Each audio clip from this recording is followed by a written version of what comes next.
childlike than either Dwight or I. Well, so the energy of that show was very goofy or funny or silly or... The black and red GMC Vandura from the A-Team wasn't just any work van painted up for television.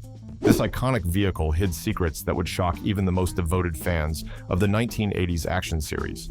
What if I told you the van's famous red stripe was applied incorrectly on multiple vehicles, creating a continuity nightmare? Or that Mr. T refused to drive the van for a very specific reason? And why did Universal Studios build 7 identical vans when the script only called for 1?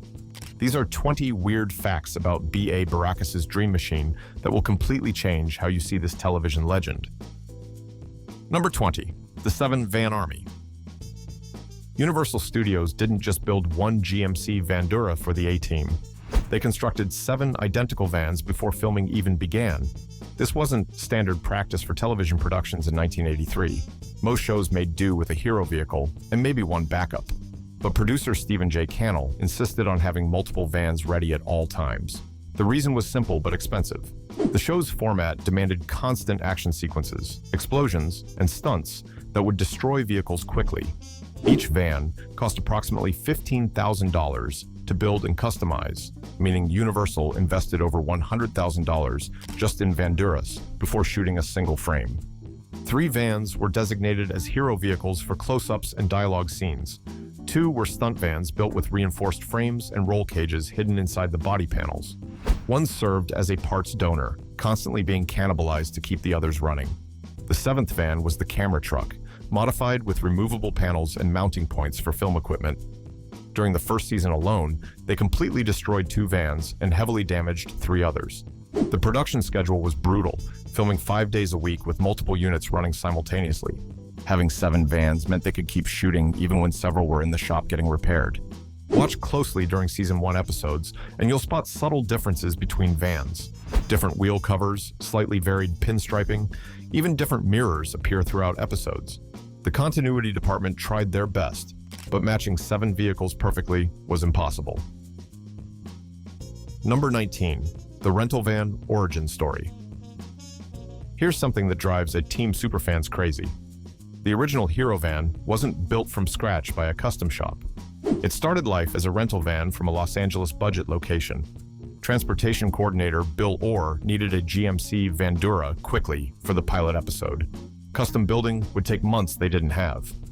So Orr walked into a budget rent-a-truck on Sunset Boulevard and rented a plain white 1983 GMC Vandura cargo van for $89 a week. He drove it straight to a body shop in Burbank called West Coast Customs, not the famous one from television, just a small operation that did work for studios. They had exactly 10 days to transform the rental into BA's ride before filming started. The customization was intense. They stripped the white paint, applied primer, then shot it in a special matte black that wouldn't reflect studio lights. The iconic red stripe wasn't vinyl or a decal as many assume. They masked off the stripe area and painted it with automotive lacquer, mixing the perfect shade of red that would pop on television without bleeding on camera. The rear spoiler was fabricated from sheet aluminum and fiberglass. Those distinctive round porthole windows were cut by hand with a plasma torch, then fitted with smoked plexiglass. The mag wheels came from a 70s van magazine advertisement, specially ordered from a company that had gone out of business by 1982. Finding 5 matching wheels became a quest that delayed production by 3 days. When Budget Rent-A-Truck tried to reclaim their vehicle after the pilot wrapped, Universal's legal department informed them it had been permanently modified for production purposes. Budget received $5,000 compensation, and Universal kept the van. However, what I've done is, around the edges, I have just secured it with masking tape. Of course, I didn't see that when they were filming it, but look at that. Number 18. Mr. T's driving phobia. Mr. T never drove the van during filming, and the reason has nothing to do with acting or stunt work. He was genuinely terrified of driving after a serious car accident in 1975 left him with lasting anxiety about being behind the wheel. The production kept this secret for years, using clever camera tricks to hide the fact that B.A. Baracus rarely actually drove his own van. For wide shots showing the van driving through Los Angeles, stunt driver Bud Davis wore a Mr. T wig and fake gold chains. The resemblance was good enough that audiences never noticed. For close-up driving scenes, they'd use a process called poor man's process. The van sat stationary on a soundstage with a rear projection screen showing moving backgrounds. Mr. T would sit in the driver's seat, hands on the wheel, while the background created the illusion of movement. You can spot these scenes by watching the lighting. Studio shot driving scenes have perfect, and even lighting that doesn't match the changing shadows you'd see from actual street driving. The few times Mr. T actually drove the van on camera, he insisted on driving at exactly 15 miles per hour, even when the script called for high-speed chases. Director of photography Frank Biascoechea had to undercrank the camera, filming at fewer frames per second to make the slow speed driving appear faster when played back at normal speed. This technique from the silent film era worked perfectly, making Mr. T's cautious 15-mile-per-hour drives look like intense 30-mile-per-hour pursuits. The rest of the cast knew about his fear and protected the secret. George Peppard once told a reporter that Mr. T was the best driver on set, a complete lie designed to deflect attention from the truth.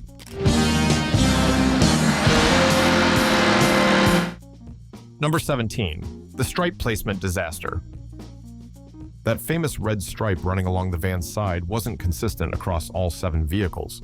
Each body shop that worked on the vans measured the stripe differently, creating a continuity nightmare that haunts Blu-ray viewers today.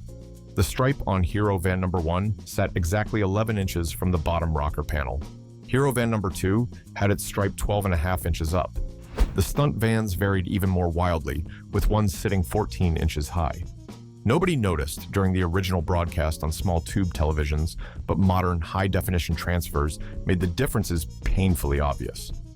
Fan forums have spent years cataloging which episodes used which van based solely on stripe placement.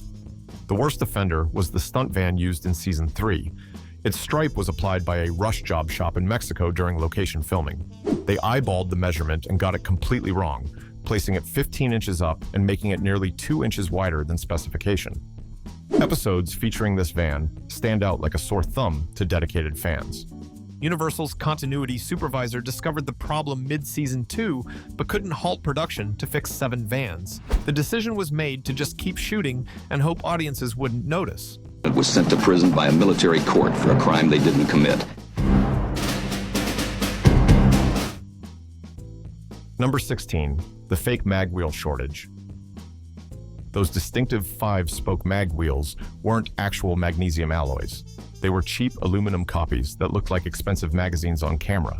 The original wheels came from a company called American Racing, but by 1983, that specific 5-spoke design had been discontinued for 3 years. Transportation coordinator Bill Orr scoured salvage yards across Southern California trying to find matching sets. He needed at least 35 wheels, 5 for each van. After weeks of searching, he'd only located 18 wheels in decent condition. Desperate, Orr contacted a prop fabrication company in Pasadena. They created molds from the original wheels and cast replicas in aluminum, then chromed them to match. The fake wheels looked identical on camera, but weighed significantly less than real mag wheels. This caused handling problems during stunt sequences. The lighter wheels would sometimes crack under hard landings after jumps. Stunt coordinator Gary Combs complained constantly about wheels breaking during filming. They'd shoot a jump sequence and crack 2 or 3 wheels, requiring immediate replacement before the next take. By Season 4, the production had gone through over 100 replica wheels. American Racing eventually discovered the unauthorized copies and threatened legal action, but Universal settled quietly out of court for an undisclosed sum. Number 15. The interior color change mystery. Sharp-eyed fans noticed something odd about the van's interior. In the pilot episode, the back cargo area features brown carpet and tan side panels. By episode 3, everything is gray. This wasn't a design choice. It was a production accident that became permanent. The original brown interior came with the rental van budget provided. After the pilot sold and the series got picked up, the production designer wanted a more aggressive military look. They planned to reupholster everything in gray to match the exterior's tough aesthetic. But here's where it gets weird. Only 4 of the 7 vans received the gray interior treatment. 3 kept the original brown, including 1 hero vehicle used for close-ups. Throughout the series run, interior shots randomly switched between brown and gray depending on which van was filming that day. The continuity department tried covering the mistakes by keeping interior shots dark and brief. Watch carefully and you'll spot brown carpet in some episodes, gray in others, sometimes within the same episode during different scenes. Season 2 episode titled Steel is the worst offender, showing both interiors in consecutive shots during the same sequence. Modern viewers with pause buttons have created detailed spreadsheets tracking interior color changes episode by episode, attempting to determine which van appeared when based solely on carpet color. Los Angeles Underground. Today, still wanted by the government, they survive as soldiers of fortune. If you have a problem, if no one else can help, and if you can find. Number 14, the engine swap deception. The van's engine bay told lies to viewers for 5 seasons. That distinctive red Chevy valve cover visible in engine shots didn't belong to the actual motor powering the van. The 1983 GMC Vandura originally came with a GM 6.2-liter diesel V8, a reliable but underpowered motor that couldn't handle the demands of stunt work. Before filming began, mechanics at Universal's motor pool ripped out the diesel and dropped in a Chevy 454 cubic inch big block V8 borrowed from a wrecked Suburban. This monster engine provided the power needed for jumps, high-speed chases, and aggressive driving. But here's the problem. The 454 looked wrong on camera. It was too large, too industrial, lacking the hot rod aesthetic producers wanted. So the prop department fabricated a fake engine top using a Chevy 350 small block valve covers, air cleaner, and decorative chrome components. This dressed-up facade sat on a metal frame above the real engine whenever cameras needed engine bay shots. The fake setup could be installed in 15 minutes and removed just as quickly. Multiple vans used the same removable engine dress-up kit, swapping it between vehicles as needed for filming. There's definitely some oil sitting on the top of that valve. And lots of debris from when I pulled that lower plenum. Number 13, the Soundstage van that never moved. Universal built an 8th van that audiences saw constantly but never knew existed. This van lived permanently on Stage 12 at Universal Studios, mounted on a gimbal platform that could tilt, shake, and simulate movement. The Soundstage van was a non-running shell with no engine, transmission, or functional drivetrain. Its sole purpose was interior dialogue scenes where actors needed to appear driving without actually going anywhere. The gimbal system cost $47,000 to install, more than 3 complete vans. Hydraulic rams could tilt the vans 16 degrees in any direction, simulating turns, stops, and acceleration. Crew members operated the controls manually, watching the actors and timing movements to match their performances. Stagehands would rock the van gently for normal driving scenes or violently for chase sequences. The interior featured perfect lighting controlled by a team of gaffers who could adjust for any time of day. This setup eliminated problems with weather, traffic, and permits that plagued location shooting. Nearly 60% of all interior van scenes came from this soundstage mock-up. The gimbal van had one major advantage: consistent audio recording. Real driving created wind noise, engine rumble, and road sounds that muddied dialogue. The soundstage provided pristine audio quality every time.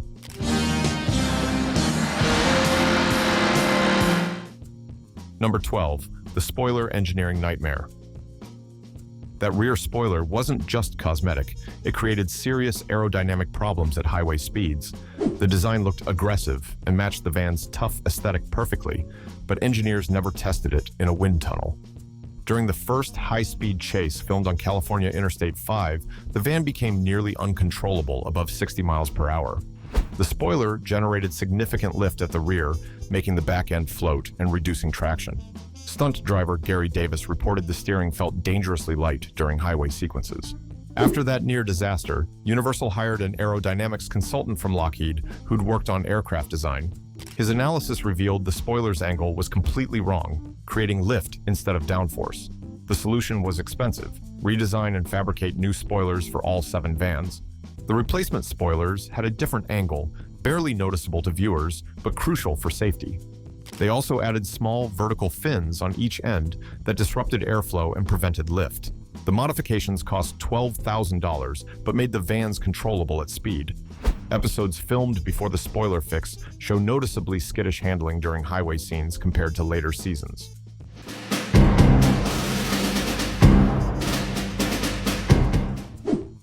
Number 11, the license plate switching game. The van's California license plate changed constantly throughout the series, and nobody on set cared. The hero van started with plate number 2 Alpha Yankee 4673 in the pilot episode. By season 2, it displayed 3 Charlie Hotel 8215. Season 3 introduced a completely different plate, and season 4 brought yet another change. This wasn't continuity errors or forgotten details. California's Department of Motor Vehicles required annual registration renewals for all vehicles, including picture cars. Rather than renew fake registrations every year, the prop department simply fabricated new plates whenever needed. They kept a drawer full of random California-style plates and grabbed whichever ones were handy for each shoot. Some episodes show the van with no front plate at all, violating California law but simplifying filming. The prop master eventually created a master plate that read 2 Alpha 3 578 Hotel, using it consistently during Season 5. Fan websites have documented at least 17 different license plate combinations appearing throughout the show's run. The most bizarre occurrence happened in Season 3 when the van briefly displayed a Texas plate during location filming in El Paso, confusing viewers who wondered why BA's van suddenly had out-of-state registration. The surprise inspections, who knows? There might even be a very bad accident, and I know. Number 10. The bulletproof glass that wasn't. Those tinted windows weren't bulletproof despite the show's premise that the team constantly modified their van for combat situations. The production used standard automotive glass throughout all 7 vans. Real bulletproof glass would have been prohibitively expensive and unnecessarily heavy for vehicles that never faced actual gunfire. But here's where it gets interesting.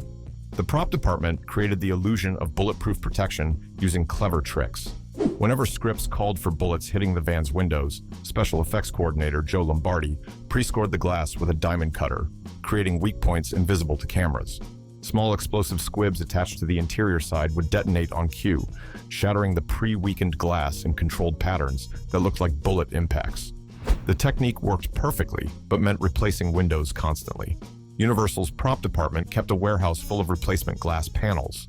They'd swap out shot-up windows overnight, having fresh vans ready for next-day filming. The show went through approximately 240 window panels across 5 seasons. Season 4 introduced a new problem when California changed automotive glass regulations, requiring different tinting specifications. Half the vans had old spec windows, half had new spec, creating another continuity issue that sharp-eyed fans eventually noticed.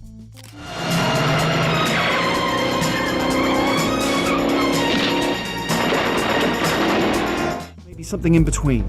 First off, we conduct a couple of tests to see what the best approach is for the effect that we're after. Number 9.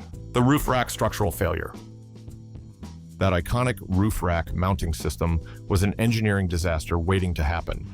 The original design bolted directly through the van's thin sheet metal roof, creating stress points that would crack and tear during jumps or rough driving. After the first major stunt sequence in Episode 2, the hero van's roof literally started separating from the body at the mounting points. Metal fatigue had created inch-long cracks radiating from each bolt hole. Production shut down for 3 days while engineers redesigned the entire mounting system. The solution involved welding steel reinforcement plates inside the roof, distributing stress across larger areas instead of concentrated points. Each van required 16 hours of welding work to retrofit the reinforcements. The modifications added 73 pounds to each vehicle's weight, affecting handling and fuel economy. Stunt coordinator Gary Combs hated the added weight, claiming it made the vans more sluggish during action sequences. But the reinforcements proved necessary. During Season 3 filming, one UN-reinforced stunt van's roof rack tore completely off during a jump, taking a chunk of roof with it. That van was scrapped immediately. The remaining vans received additional reinforcement, adding another 40 pounds. By series end, the roof mounting system was bulletproof, even if the windows weren't.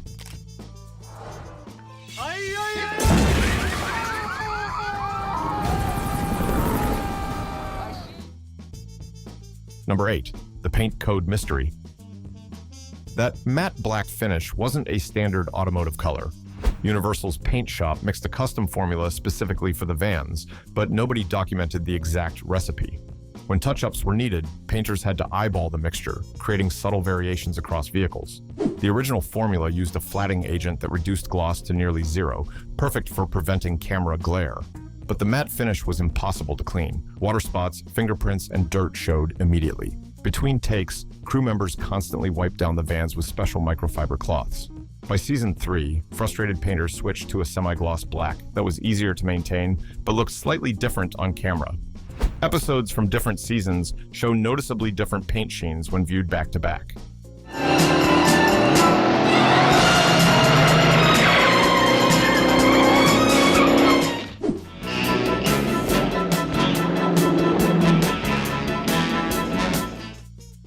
Number 7. The suspension overload problem. GMC designed the Vandura suspension for cargo hauling, not Hollywood stunt work. The constant jumps, hard landings, and aggressive driving destroyed leaf springs at an alarming rate. Mechanics replaced rear leaf springs every 3 weeks during active filming. The production tried heavy-duty truck springs, but they made the ride too stiff for dialogue scenes where actors bounced around uncomfortably. The compromise was custom-fabricated progressive rate springs that were soft during normal driving, but stiffened under heavy loads. A specialty suspension shop in Fontana charged $3,000 per van for the custom setup. Even with upgraded springs, the vans still sagged noticeably when fully loaded with cast and camera equipment. Watch carefully and you'll see the van's stance change dramatically between empty shots and loaded interior scenes.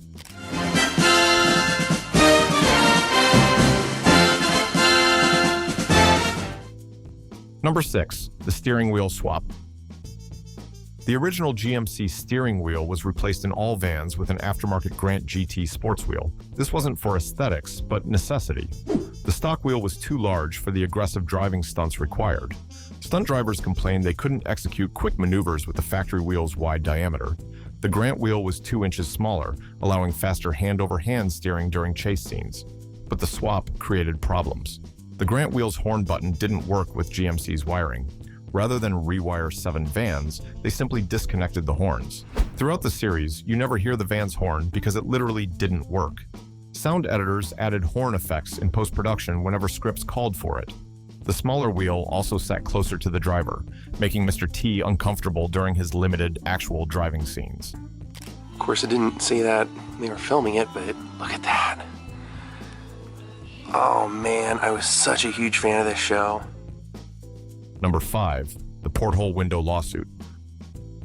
Those distinctive round side windows triggered a lawsuit that nearly cost Universal millions. A custom van builder in Orange County named Danny Martinez claimed he'd patented the porthole window design in 1979. Martinez argued Universal stole his intellectual property when they cut circular windows into the A-Team van. His company, Martinez Custom Vans, had been installing porthole windows on conversion vans for years before the show aired. Martinez demanded $300,000 in damages, plus royalties, for each episode featuring his design. Universal's legal team fought back, arguing porthole windows had existed since maritime history and couldn't be patented for automotive use. The case dragged through courts for 18 months during Season 2 production. Producers considered redesigning the windows, but decided the porthole shape was too iconic to change. The judge ultimately ruled in Universal's favor, determining Martinez's patent was too broad and unenforceable. But the lawsuit cost Universal over $120,000 in legal fees. Martinez later claimed the publicity helped his custom van business, so he considered it a win despite losing the case. The porthole windows stayed, becoming one of the van's most recognizable features.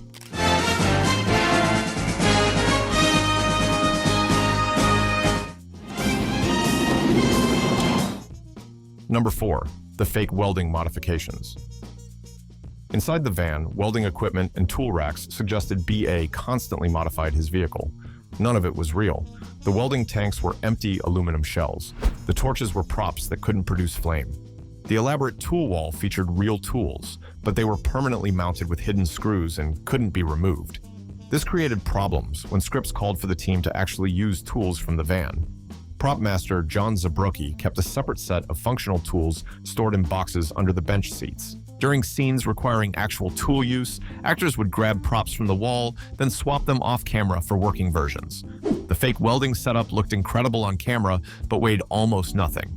Real welding equipment would have added 400 pounds to the van's load. The empty tanks and dummy equipment kept weight down while maintaining the illusion of a fully equipped mobile workshop. Fans who met the van at promotional appearances were shocked to discover the welding gear was fake. Many assumed BA really could weld and fabricate parts inside the van during missions.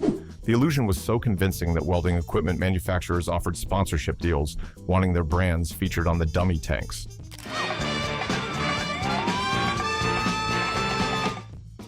Number 3. The transmission destruction rate. The vans devoured transmissions at a catastrophic rate. GMC's standard turbo hydromatic 3-speed automatic transmission wasn't designed for stunt driving abuse. During Season 1 alone, production replaced transmissions in all 7 vans at least twice. The problem was brutal. Hard acceleration from stops, constant power braking for dramatic skids, and reverse to drive slam shifts destroyed clutch packs in weeks instead of years. Mechanics tried heavy-duty transmission upgrades from GM's truck line, but they couldn't handle the 454 big blocks torque. Desperate, Universal's motor pool supervisor contacted a drag racing transmission builder in Pomona.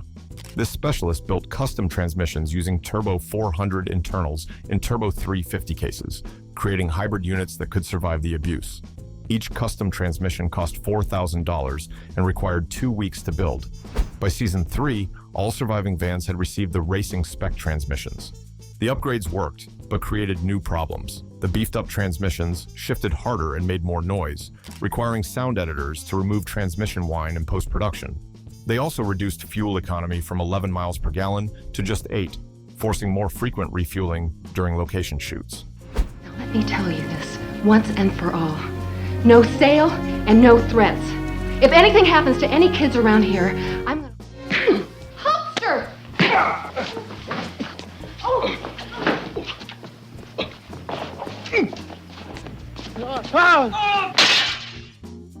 Number 2, the rear door reversal mistake.